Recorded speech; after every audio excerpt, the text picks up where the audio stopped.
como todos los lunes, tratando de resumir la semana de la manera, bueno, menos boba posible, que eso es lo que nos queda. Lo más importante de los últimos minutos, de las últimas medias horas, para decirlo en lenguaje radial, ha sido esta resolución de la Junta Nacional de Justicia que ha comunicado a Inés Tello y a Aldo Vázquez su decisión a fin de dar cumplimiento al mandato judicial que ordena que ambos sean repuestos en sus cargos luego de que el Parlamento aprobara inhabilitarlos. Importante porque es doblarle el brazo al Congreso de los delincuentes. Ahora, por supuesto, lo que esperamos es la intervención decisiva, entre comillas, cursiva y bastardilla, decisiva del Tribunal Constitucional ad hoc del fujimorismo. En cuanto al semanario, bueno, hemos hecho una muy buena nota, Américo Zambrano lo ha hecho, sobre el reloj y las consecuencias, los relojes en realidad, ¿no? La más de decena de relojes que la señora Boluarte tiene todo el derecho de usar, siempre y cuando dé una explicación sobre el origen de esta fortuna que lleva puesta. Porque estamos hablando de dineros relativamente cuantiosos que tienen que ser aclarados. Y la señora no aclaró nada. El otro día dijo que iba a aclarar ante la Fiscalía, ante el fiscal Villena, ante el muy dudoso fiscal Villena.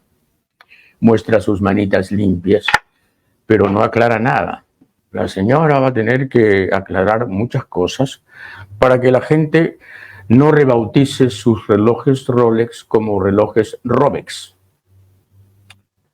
Y esta aclaración tiene que darse pronto porque la verdad es que el ambiente político está tan irrespirable que añadirle corrupción a la presidencia cuando ya hay 49 muertos o 60 muertos, dependiendo de cómo se haga la contabilidad mortuoria, y este ambiente en donde el Congreso domina con el partido que perdió las elecciones, añadirle a todo esto la infamia de la corrupción es francamente hacer ingobernable el país.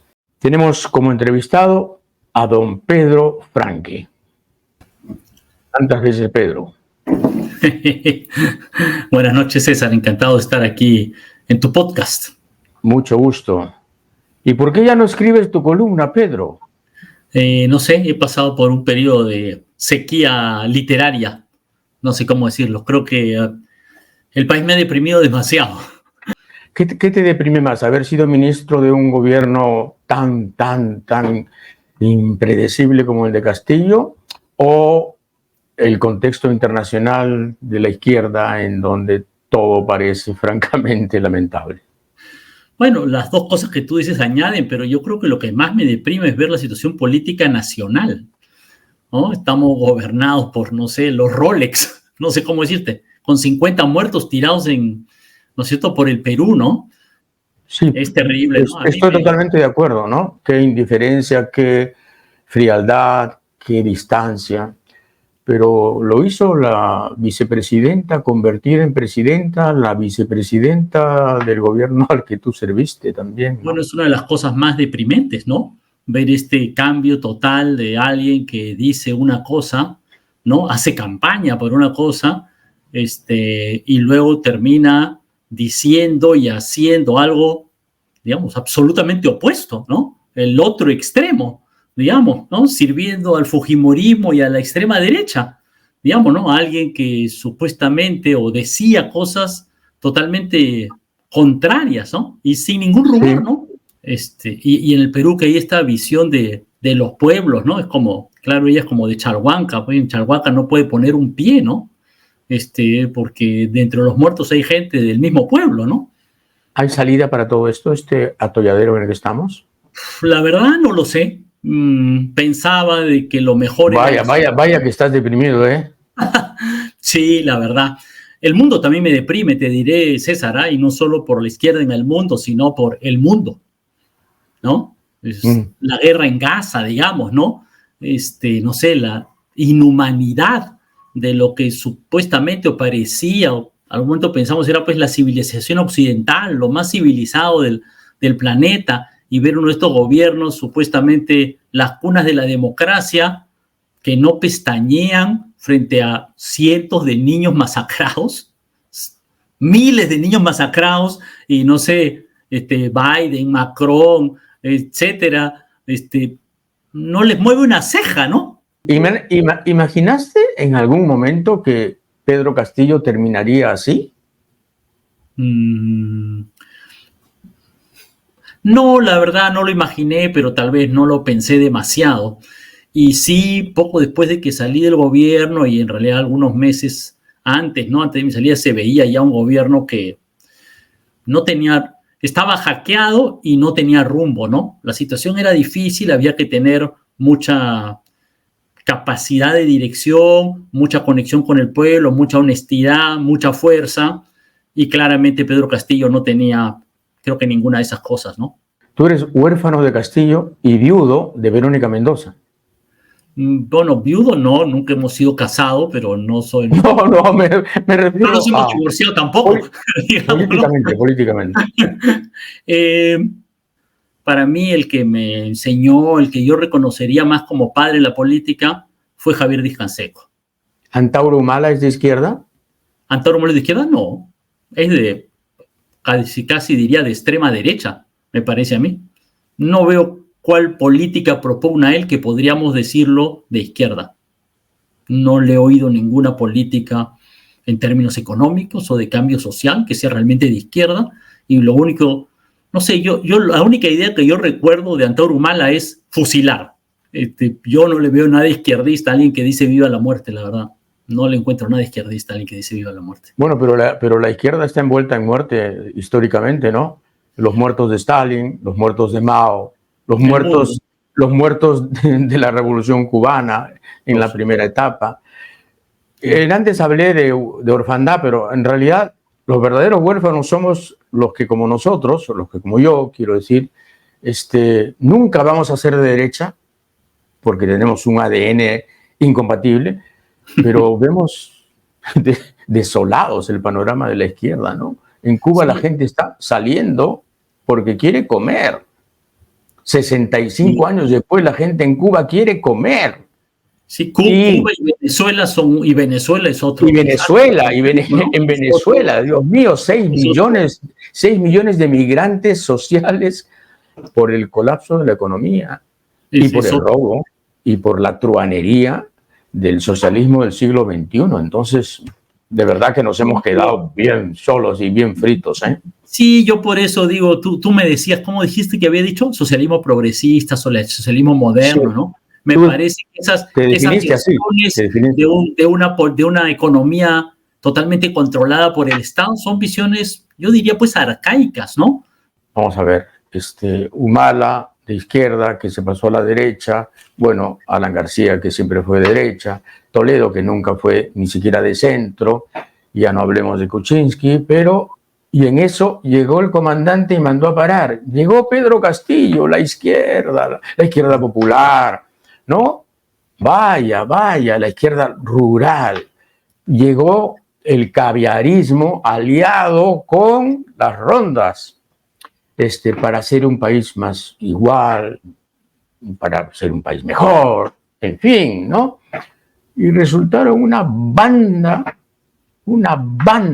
de pequeños forajidos que se repartían ahí negocios, licitaciones y zarrateas. La lágrima tiene un nombre, ¿eh? Se llama Pedro Castillo también. También se llama Dina Boluarte, también se llama Rafael López Aliaga, también se llama Keiko Fujimori, ¿no? También se llama... Bueno, también se llama, no sé, digamos. Fujimori es Noé, sí. Él maneja los animales. Sí, bueno, sí, yo creo que tal vez si uno lo piensa más profundamente, digamos, ¿no? Entiendo, o sea, comparto la decepción con Pedro Castillo, y creo que uno de los como grandes problemas del Perú, así de fondo, es que este Perú popular, provinciano, rural, andino, no logra producir líderes honestos y que logren hacer una, no sé, gran coalición nacional con una visión de futuro, ¿no? Tú escuchas la radio en Perú y el horizonte de la radio termina en la comisaría de Monserrate. Exactamente en la comisaría de Monserrate. A esa distancia llegan. Y en la mejor radio del Perú, cuidado, estoy hablando de la mejor radio. Esa radio que recibía $220,000 de Klimper en un maletín. Ah, sí. Me refiero a esa radio. Y la prensa es lo mismo. Así que, en fin, ya. Yo solicito que terminemos esto para no seguir deprimiéndonos mutuamente, mi querido Pedro. Bueno, te diría, a ver, para terminar en una visión optimista, ¿no? No te traiciones. Bueno, no sé si optimista. ¿Vas a dar alguna recetita de esas? No, iba a decir de autoestima. Habrá elecciones y tendremos alguna opción nuevamente. A veces nuestras opciones en las cuales tenemos que elegir son muy malas, pero tendremos elecciones y tendremos posibilidades de cambiar. Usualmente, yo creo que... Va a haber 26 partidos. Bueno, tal vez quiere decir que habrá muchas opciones. Seguramente al final tendremos que escoger entre dos males, ¿no? Bueno, yo termino, si se quiere, con una visión, no sé si decir optimista o de fe, ¿no? Termina. Y mi opción de fe, digamos, es que sigo pensando que la democracia y el voto y la ciudadanía es el camino que uno tiene que recorrer, ¿no? El camino que tenemos que hacer al andar, por difícil que sea hacerlo al andar, ¿no? Porque hay mucha gente en el Perú, creo que la mayoría ciudadana hoy en el Perú, honestamente, dice, necesitamos un dictador, un Bukele, queremos a alguien aquí que nos arregle, mano dura, porque este país es inarreglable, ¿no? Y yo creo que esos siempre son arreglos de una temporalidad corta, ¿no? Y que luego nos terminan generando más problemas, ¿no? Terminamos en un... Bueno, pero tú lo has dicho, pues, Pedro, si la democracia es una lágrima, ¿por qué no pensar en un Bukele? Dirán muchos. Entiendo, o sea, me parece como... Te contradices. Si la democracia es una lágrima, ¿por qué no un gobierno fuerte, concentrado, un puño? Tú y yo lo sabemos, ¿no? Porque eso significa, terminado, ya lo hemos vivido una y otra vez, significa corrupción. Y no resuelve los problemas del Perú, ¿no? No lo resuelve, no lo resolvió. Por eso, la salida no es fácil y no se la podemos vender barata a la gente diciendo que las elecciones van a ser la solución, porque no lo han sido a lo largo de los últimos 25 años. No lo han sido. Las elecciones no han sido ninguna solución. Hemos votado por lo mismo. El patrón de los últimos años, Pedro, ha sido la corrupción.